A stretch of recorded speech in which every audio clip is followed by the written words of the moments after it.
Very good evening to you. I'm Lisa Broom with the CBC Evening News. Well, government is projecting a deficit this year of $1.5 billion. This was revealed after the finance minister tabled the estimates of revenue and expenditure for the fiscal year 2017 to 2018 this morning in Parliament. Kent Jerson has the details. According to the estimates, government is expecting just over $2.963 billion in revenue, while expenditure is projected to be just over $4.549 billion. The projected gap between the two, or deficit, for the 2017-18 period is $1.586 billion. The repayment of principal and interest on government's debt is expected to account for $1.8 billion. Of the total amount approved for spending, just under $3.1 billion represents current expenditure, and just under $1.4 billion is for capital expenditure and amortization. Among the areas on which government intends to spend more is goods and services, which is expected to increase by $10.1 million to $421.4 million. Government transfers have, however, been cut. The projected figure of just over $1.129 billion represents a decline of $29.3 million or 2.5%. Among the biggest beneficiaries of subventions are the Queen Elizabeth Hospital QEH, the Barbados Tourism Marketing Incorporated BTMI, and the Barbados Tourism Product Authority BTPA. In the new fiscal year, government is also providing a subvention of $71.3 million for the UWI, $45.9 million for the redevelopment of the Sam Lord's Castle Hotel, and almost $30 million overall to tackle the problems of the now defunct insurance companies CLICO and BICO. And that's our Kent Jerson reporting.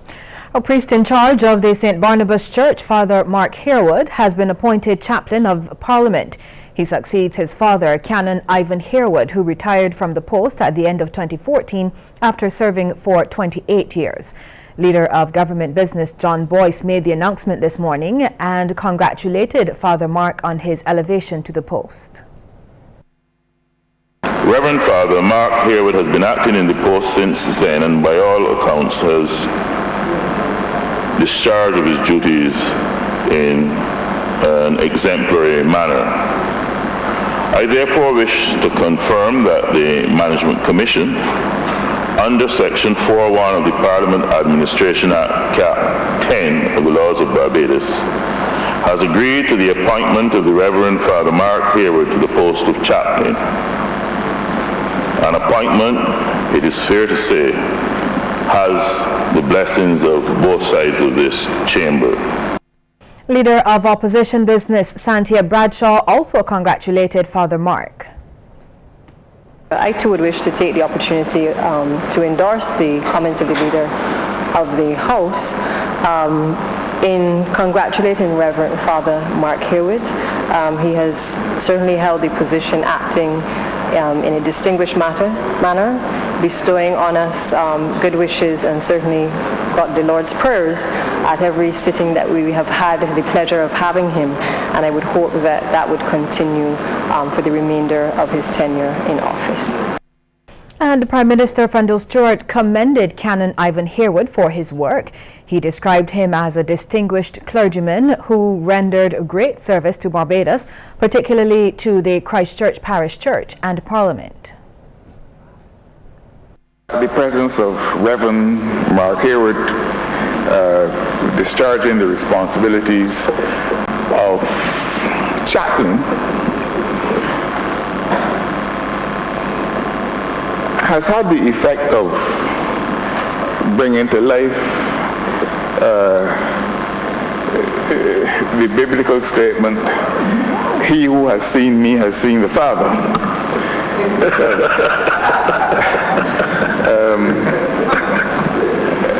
I detected no marked difference between, and marked, no pun intended, between what we heard from Canon Ivan Harewood and what we've been hearing from Reverend Mark over the period of time when he has invoked God's blessings on our deliberations.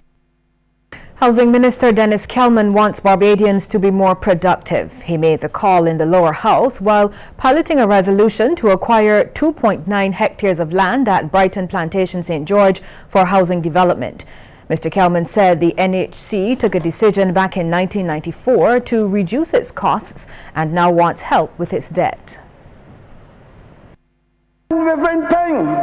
We are hoping that we will also be able to help with that debt also, so that the productive sectors will be able to get the money that might be coming to us so that we can build out the country, because that's the only way we can get out of the crisis. We have to ensure that we increase the productivity of the country, and we have an obligation to help with that. My cameras will tell you that that's something that I've always said, and that's something that I've not only spoken about it, but I've demonstrated that I have to do it and I will do it. Opposition Barbados Labour Party MP for St. George South, Dwight Sutherland, wants residents of his constituency to be given a fair share of the spots at Brighton. He's also called on the Minister of Housing to complete the removal of asbestos roofing from housing projects. I'm asking the good minister, the member for St. Lucie, please address these issues in the Elder housing area and in St. Michael Southeast, Princess Royal. These are fundamental issues.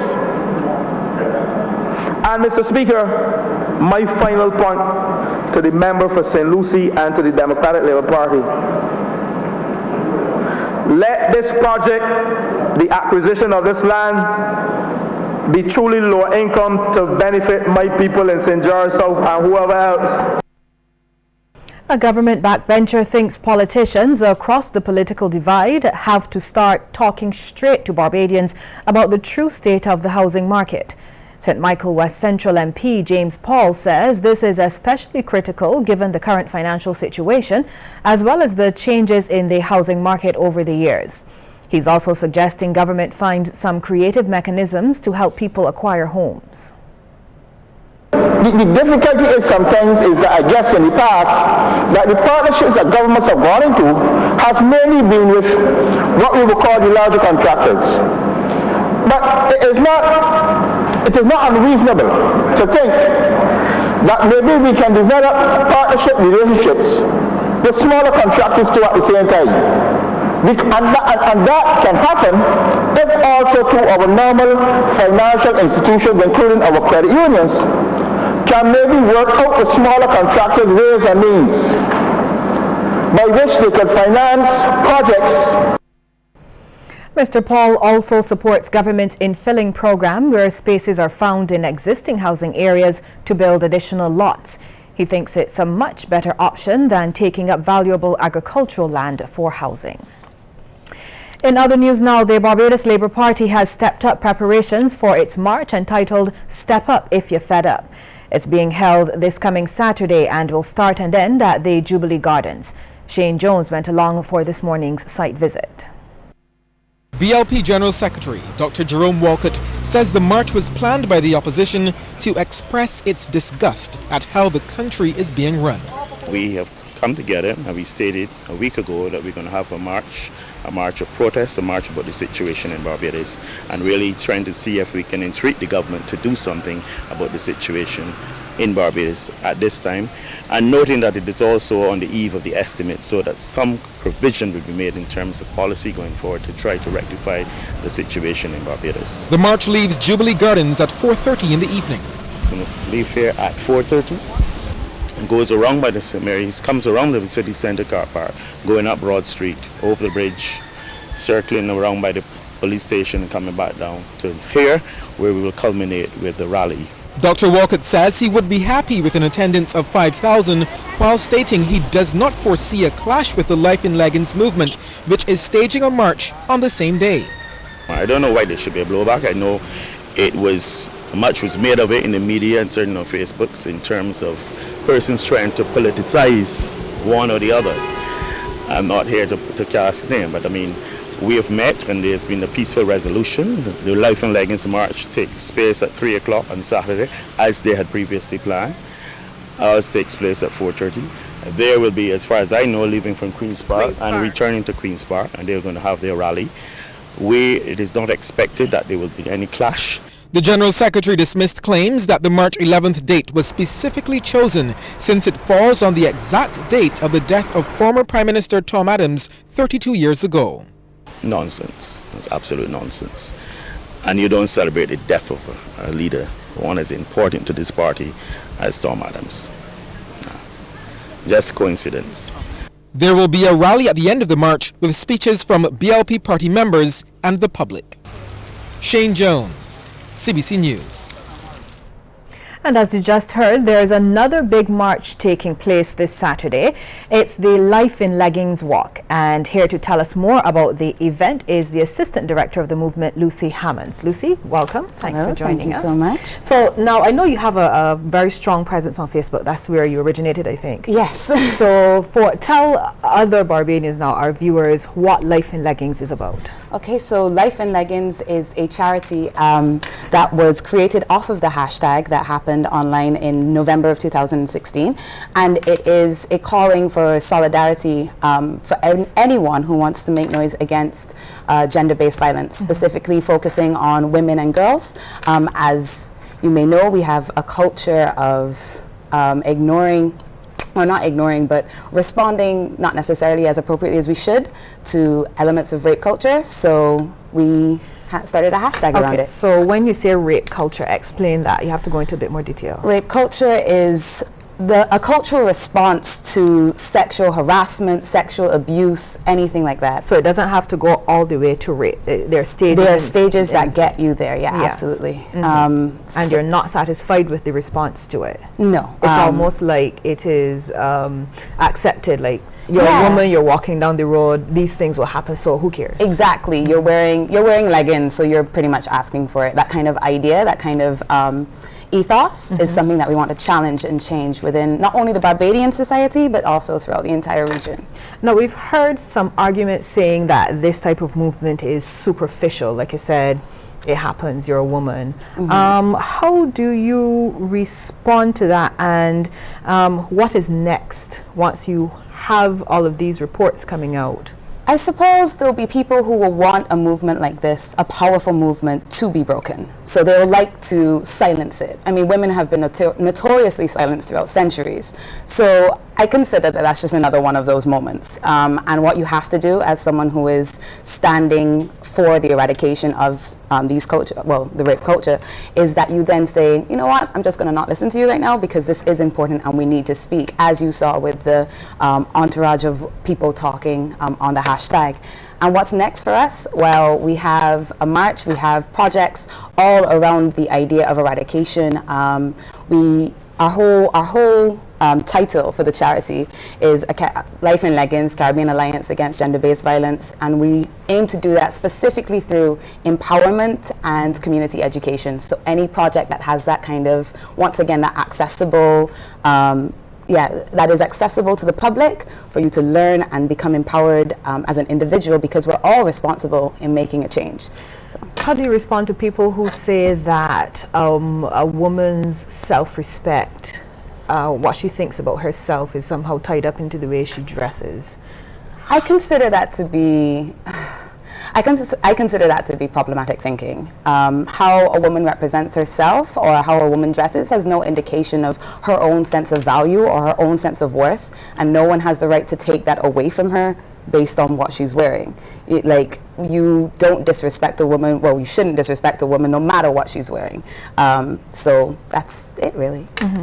And I'm thinking that a big part of this is behavioral change. Absolutely. Men toward women, women toward men, women towards women as well. toward each other. Absolutely. Yeah? So how do you go about doing that? Well, again, it's all about that accessibility. It's all about making things that that people want to get involved in. So finding opportunities. Luckily, we had the tools of modern technology. Lots of people are on Facebook, so that kind of helped us along the way. But then we're looking for more innovative ways. For example, yeah, I'm not really going to tell you, for example, but we're looking for innovative ways to kind of get out there, running seminars, running events, all these kind of things to bring the community together so that we can learn as a community where our responsibilities lie. Let's dip our toe into the controversy that surrounded this march. As we just heard, there's another march planned for the same day. There was a lot of talk about one will take away from the other, one was piggybacking on the other. What's your say? I think, you see, personally, I think the Barbadian public is it's full of individuals. So there will be women who want to stand for the eradication of gender-based violence, and also women who have political leanings. And they should have the opportunity to do both. We are multi-layered, we're a multi-layered society. And in a free democracy, you should have the opportunity to march at one and the other, or one and not the other. I don't really have any problem. Well, not just me, but the organization doesn't have any problems with the marches. We were able to kind of come to an agreement on times. I want to just kind of correct whoever was speaking beforehand, that it's not at 3 o'clock anymore. It's now at 2 p.m. at Queen's Park. We had to change the times, but that's not too much of an issue. But yeah. Is March 11th significant in any way for the movement? Absolutely. It's the end of Gender Week, and we wanted it for International Women's Day, but that's on the 8th. And so if you hold a march on the 8th, which is a Wednesday, hardly anybody's going to come. Like, this traffic is going to be a mess. Let's just do it on a Saturday. Okay. And I'm glad that you walked into the issue of International Women's Day, because we're having this discussion on the eve of International Women's Day, which is going to be celebrated tomorrow. I know. So what does this say about the movement for women, for freedom, for empowerment? I think it has a particular resonance with, for me, I think it has a particular resonance with the region. The fact that the Caribbean has come together, because it's not just us doing the march, it's 7 countries throughout the Caribbean all coming together and saying, yes, we're standing not only for, we're not only standing for survivors, we're not only standing for those that unfortunately we've lost to gender-based violence, but we're also standing to reclaim our streets for the future to come. And that's a really positive outlook, for an entire Caribbean region to have. It's just, yeah. Thank you very much. You're very welcome. Lucy Hammonds, the Assistant Director of the Life in Leggings Walk. She was talking to us about the movement and the walk that's coming up on Saturday. Yes, please. Thank you very much. You're welcome. Well, coming up, we'll tell you about a unique physical development plan for Belle Plaine and Bathsheba.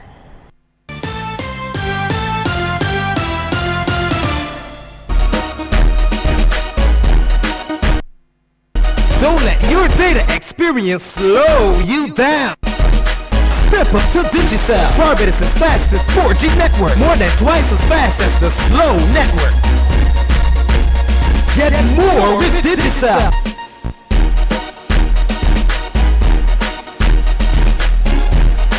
Digicel, the fastest 4G network in Barbados. Dial *153 to sign up to Digicel today. Need affordable motor insurance? Get up to 30% off plus additional discounts for new and used vehicles. Call 436-6200 or log on to beacon.co.tt. Where you need us, when you need us.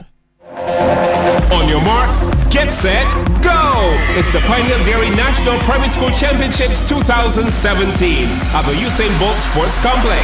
Don't miss the excitement of the quarterfinal on March 8th, the semifinal on March 15th, and the final on March 22nd. Admission each day is $5 for children and $10 for adults. Tickets are available at Esso Blackrock, Emerald City Supermarket, CS Pharmacy, LS Laboratory, and Barbados Union of Teachers. Entry by ticket only. Get more details at www.napsapbdos.com or join us on Facebook at NAPSAP Barbados.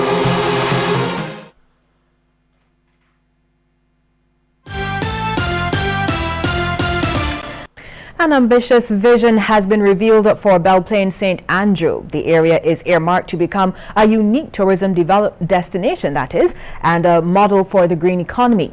Kishmar Singis tells us more. The information is contained in the Belle Plaine Community Plan of the Physical Development Plan. Urban designer Tyler Baker expects that Belle Plaine's tourism offering will be strengthened by the buildup of community services and amenities. That area, he says, must be reinforced as a regional center and a center of the national park. He wants former buildings that once housed government institutions to be brought back into use. We see the police station, or really any of those buildings in the core, as an opportunity to make some place that people can stop and get a guide or maybe some information about the national park, and sort of set off on exploring it. The third key direction is to reinforce Belle Plaine as the primary trailhead for the national park. There's already many hiking trails that go through the national park. We see Belle Plaine can kind of be the center of those. As it relates to Bathsheba, this coastal community's vision is just as bright. It was suggested that Bathsheba capitalize on its strong natural heritage assets to continue to develop as a tourism-focused national park village and local center. Development and investment in Bathsheba will improve the quality and diversity of its amenity for both residents and visitors while respecting its village character and quality of life. Other proposals include the redevelopment of a former hotel. Redevelop the former Edgewater Hotel. It's really a key site along the waterfront and could really bring a lot of activity back to Bathsheba. Number two is to develop an interpretive center at the Hillcrest archaeological site. We know that that area has Amerindian uses dating quite far back. It's also could be a really wonderful open space linked to the community center that's located there. Number three is to improve the viewpoint that's really right in the middle of Bathsheba. The viewpoint's used today, but it could really provide a little bit more interpretation through signage. Kishma Senjis, CBC News. Traffic on Green Hill St. Michael came to a standstill this morning following an accident which left 14 injured. Sharika Griffith reports.